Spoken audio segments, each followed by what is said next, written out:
Okay, so next up, question 4. Here we've got a stack printout, and we're sort of expected to play detective and find some values in memory, and then use the diagram on the right to interpret the rest of what's there.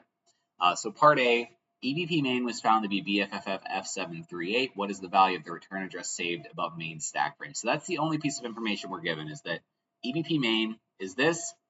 We have to know that EBP main is prior EBP in this context, right? So that's what we're looking for, is this thing on the stack.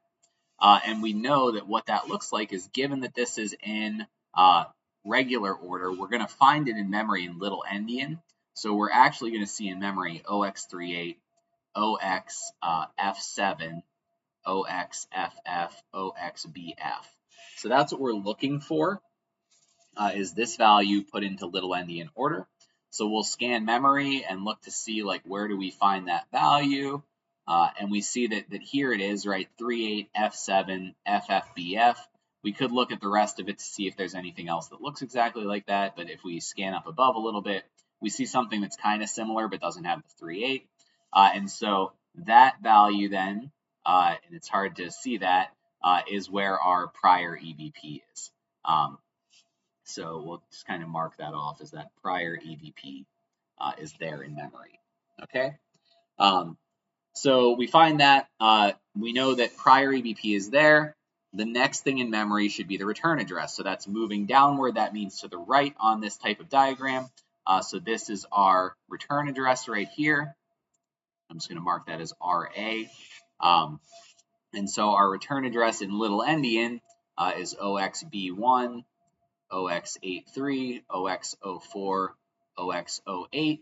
And if we want to write that in normal order, we'll read that right to left and write the bytes left to right. So 08, 04, 83, and then B1. Sorry for my bad writing over there. What's the purpose of saving the return address in the stack frame? We want to get back to the code that called the function.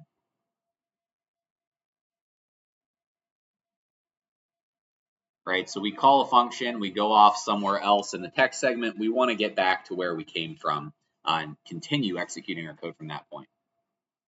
It says EBP main was found to be this value. We were given that already.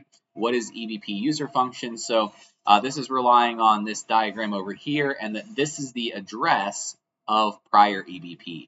And so we know that because we found prior EBP already. So we're just looking for this value here, which is OXBFFFF720.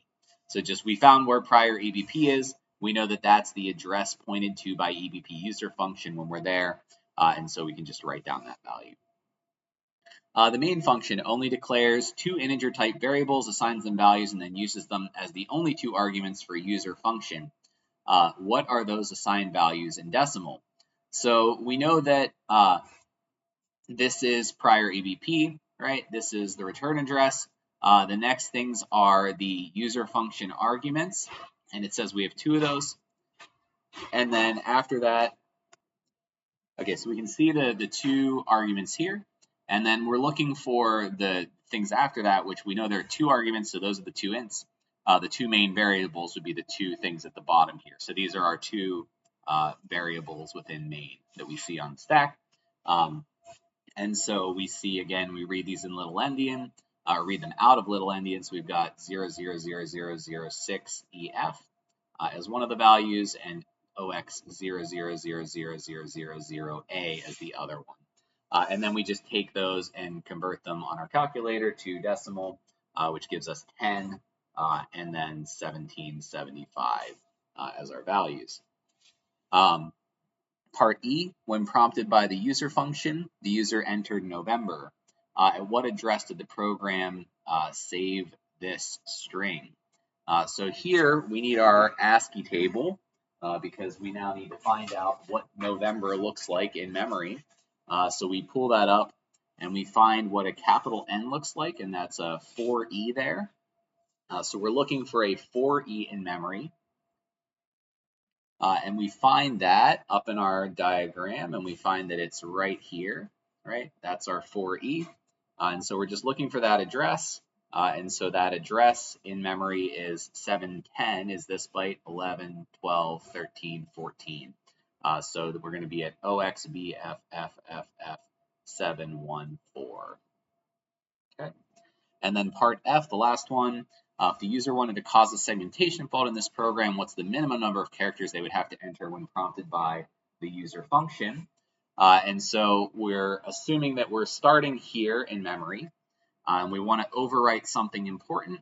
So that's usually the first byte of prior EBP is what we're looking to overwrite. And keep in mind that that'll get overwritten by a null if we enter in characters just before it. So 1, 2, 3, 4, 5, 6, 7, 8, 9, 10, 11, 12 bytes, and then the null would overwrite that first part of prior EBP. So we can enter in 12 characters plus the null that sort of happens by itself. We'll overwrite that first byte.